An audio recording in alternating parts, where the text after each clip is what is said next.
Hey guys, hope everyone's doing really well today or tonight. I wanted to make a quick video on whether you should pay off debt or you should invest. Now, this is something that actually I personally researched myself because I wasn't actually sure what to do. You have competing views of people who say, always pay off debt. You have some people saying who, they're taking on a lot of debt to grow wealth, for example, through property. And then you have other people who are saying, all you need to focus on is investing money. And then some people do a mix of both. So I kind of wanted to just, get into exactly, what you should do or what you could potentially do. What I ended up doing, and some learnings on to help you pick what you should do. So let's get straight into it. Now, generally speaking, right, working to pay off your bad debt as soon as possible or as quick as possible is very important, right? Now, this is my personal opinion. A lot of people will, might say otherwise, but I think with bad debt, and I'm talking credit cards, car loans, potentially student loans, depending what type of student loan. I think these kind of debts, can compound quite quickly. Now, I mean, you can try and invest instead of paying that down, but it's likely that you're not going to make more money investing, especially after taxes, because obviously any income you get will be taxed, for the most part. It's going to be really hard to beat that debt because the debt is guaranteed. It's very predictable how much you'll pay, and investing can sometimes be a little bit up and down, and then you also get taxed on that as well. So, generally speaking, it's a really good idea to pay off your bad debt as soon as possible, especially something like a credit card where the interest rate can be upwards of 20%. It's very unlikely you're going to be able to make 20% in the markets after taxes. So keep that in mind. Now, a slight increase in costs, right? Bad debt can contribute to stress and not having any peace of mind. Now, this is something that a lot of people start figuring out once they're in debt. And maybe they're already at the stage that, they are very stressed and they're realizing that it's going to be really hard to pay off. And they just don't have peace of mind when they deal with things in their life, right? It might be impacting their family, might be impacting how they work, um, even when they're going out on the weekends and what they can afford or what they have to do instead of doing what they want to do. All these little things can be because of bad debt.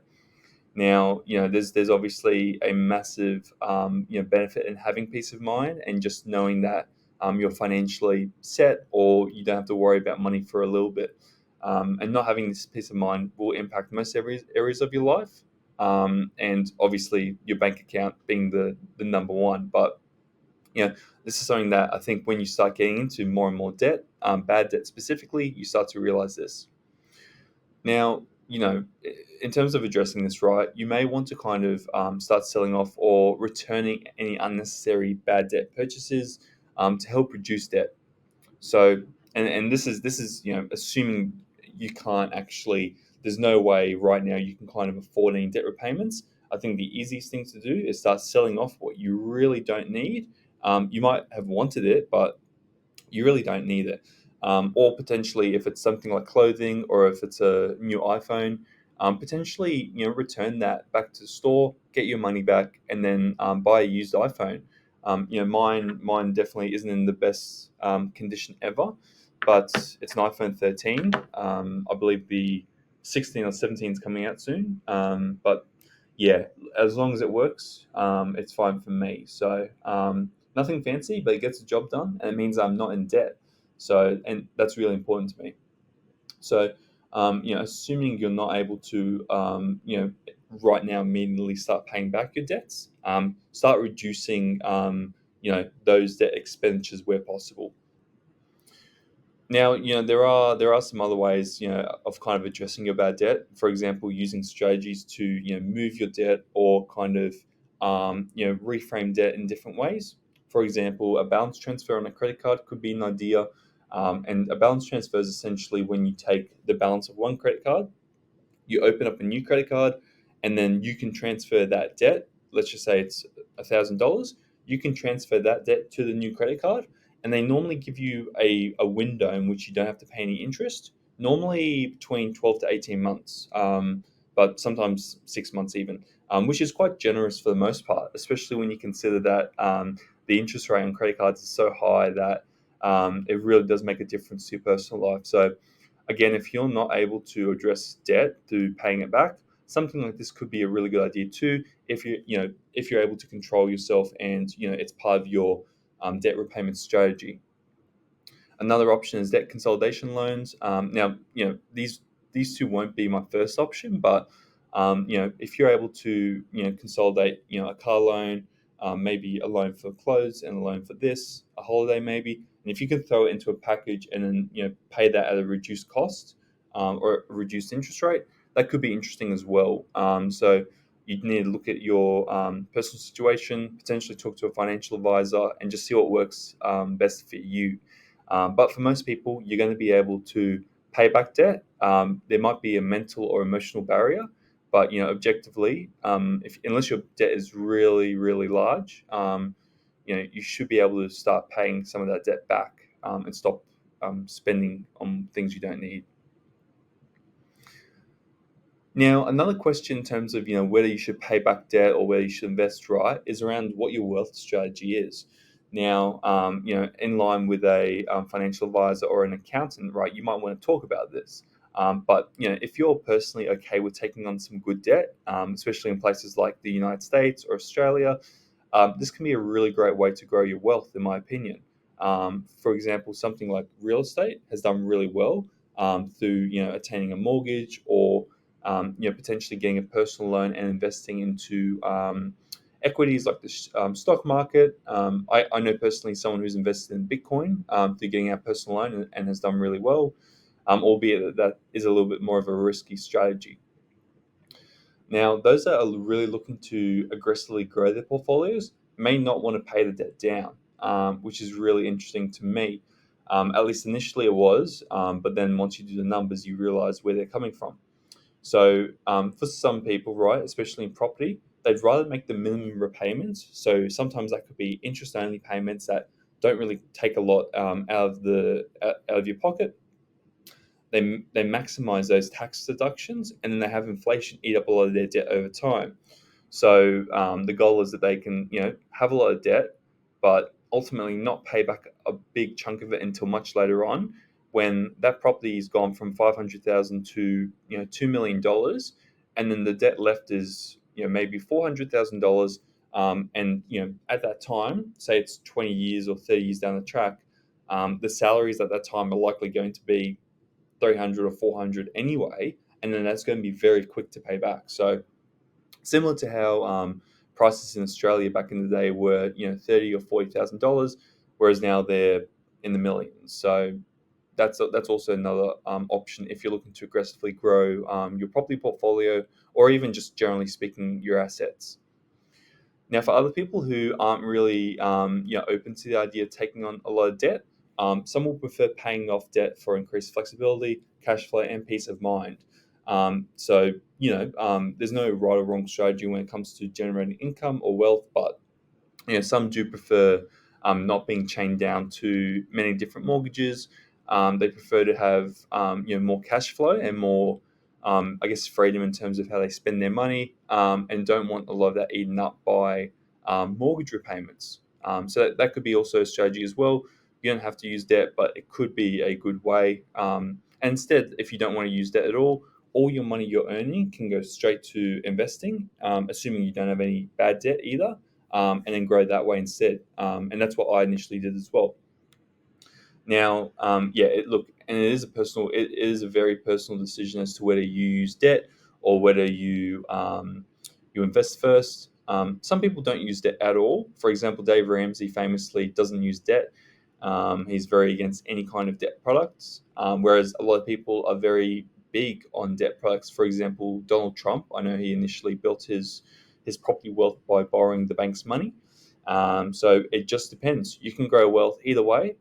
Personally, I've started using leverage or debt to grow my portfolio, but that's because I'm a little bit more. I'm not as risk averse as many other investors, I would say, being that I'm young and that I have time on my side. Now, in terms of whether or not you should pay back debt first or you should invest first, here's a couple tips, right? Many people take on good debt as there is an arbitrage opportunity between the interest charge and growth. So that's kind of like what I mentioned with the mortgage, the whole mortgage thing. There is an opportunity there to arbitrage the gap between what you pay in interest and what the equity or the asset grows at. But again, whether or not you want to take that gamble is up to you. I think based on historical data, property has been a really reliable, asset to return back those returns over what it would cost in interest. So I found it really great.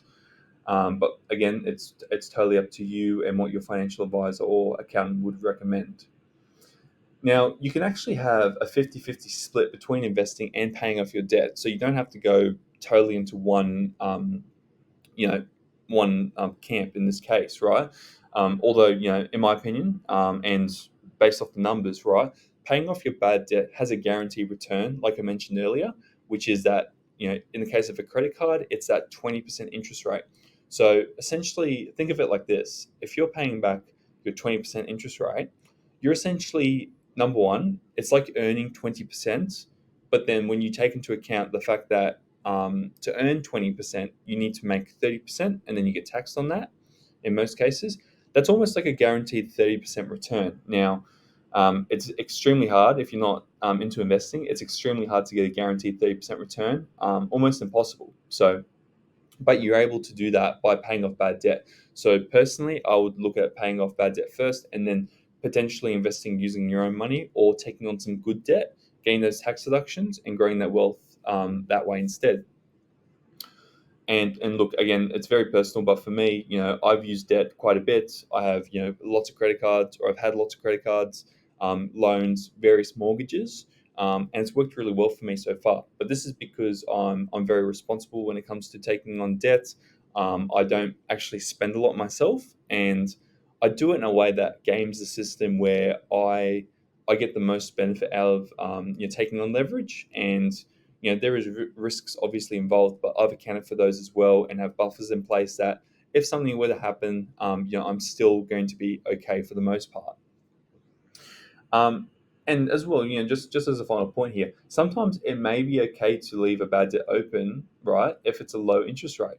And not many people will say this, I think, but if you have a bad debt and it could be, for example, your study debt, right? If it's at 3%, sometimes it's better to just leave it there. Or if it's I know in Australia a lot of the HEX debt goes up by CPI, which is normally 2 to 3%.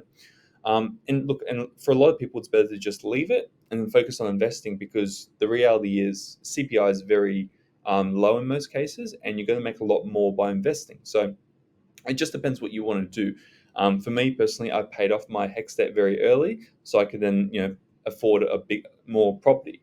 HEX was actually holding back my borrowing power quite a bit, so I've adjusted that and been able to borrow more because of that. Right now, and look, other times you might just want to pay it back anyway, just because there's having peace of mind and it's just one less thing to worry about. Some people, even when they get to a certain point, if they're looking to buy a $300 or $400,000 home, sometimes it's easier to just if they have the cash, just buy it outright. Now, will it make financial sense, or will you be able to optimize all the tax deductions and benefits from taking out a mortgage? No, but for some people, they have a lot of things going on. It might just be easier to just pay it outright and not have to worry about any of the paperwork, any of the tax issues, or any of the pretty much anything. You just pay it outright and then it's yours. So it might make sense to get a mortgage, but for them it's not really a priority, and they want to get the property easy and simply, so they just pay cash. But yeah, hopefully you guys have found some value in this video. I think it's a really interesting topic that I personally wasn't sure of myself, but now I've been able to kind of structure my affairs that where I take on lots of good debt, I don't have any bad debt, but I also invest conservatively and within where I feel safe investing. So if you guys have any questions, let me know down below. But otherwise, I'll see you guys in the next one. Peace.